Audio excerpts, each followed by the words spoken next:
18. novembrī Latvijas valstī 107 gadi. Un 107 izcils personības, 107 izcili Latvijas cilvēki. Mums atbild uz jautājumu, kas tev ir Latvija? Latvija ne tikai latvieši, Latvija ir arī mūsu Latvijas lietuvieši, Latvijas igauņi, Latvijas lībieši un daudz citi, bet šodien mans saruna biedrs, neiroķirurgs, Tautas fronts otrais prezidents, izcila Latvijas personība Romualds Ražuks. Romuald, ko nozīmē tev Latvija? Nu, Latvijā man ir vairāk nekā zeme. Tas ir kaut kāds liktenis. Tā ir valsts, kuras veidošanā es kaut vai nedaudz, bet esmu piedalījies.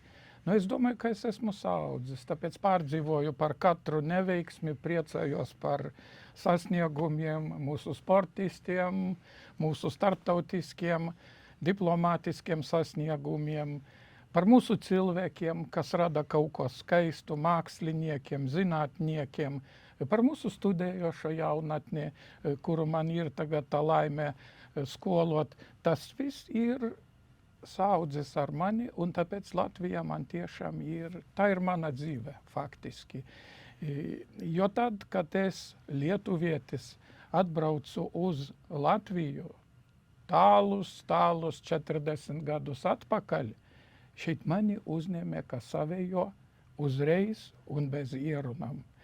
Paula Stradiņa Kliniskajā universitātes slimnīcā, kur es sāku strādāt, kolēģi, neirologi teica, tu runā latviski, nebaidies, lai muļki smējas. Un tiešām pēc vairākiem mēnešiem prakses Stradiņa slimnīcā man tas pilnīgi kaut kā pats par sevi padevas. Un tālāk, protams, sekoja Latvijas lietuviešu biedrībā, tad Tautas frontes dome, valde.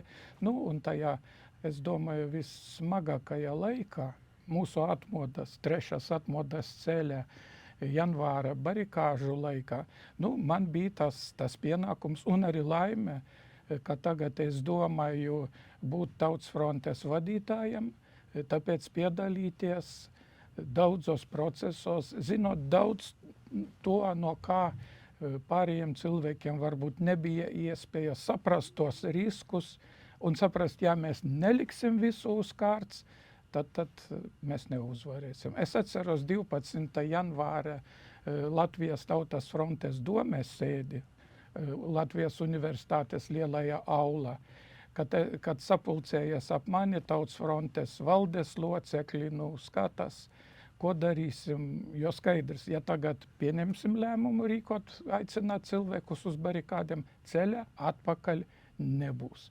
Un mēs pieņemam to lēmumu. Tā bija izlēmība, tā bija ticība savos spēkos, tā bija pārliecība, ka mums ir taisnība. Tāpēc arī mūsdienu Latvijai es novēlu, lai cilvēki ticētu saviem spēkiem. Lai tur austrumu kaimiņš draud un bļaustas. Tā tas ir bijis, ka mēs ģimene smējamies kādus 3000 gadu. Viņi tur ir un mēs esam šeit.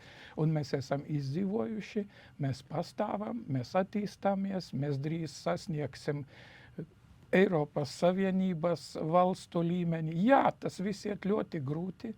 50 okupācijas komunistiskie gadi dod savu, cilvēkiem ir jāpārveidojas, bet mums ir izaugusi jauna paudze.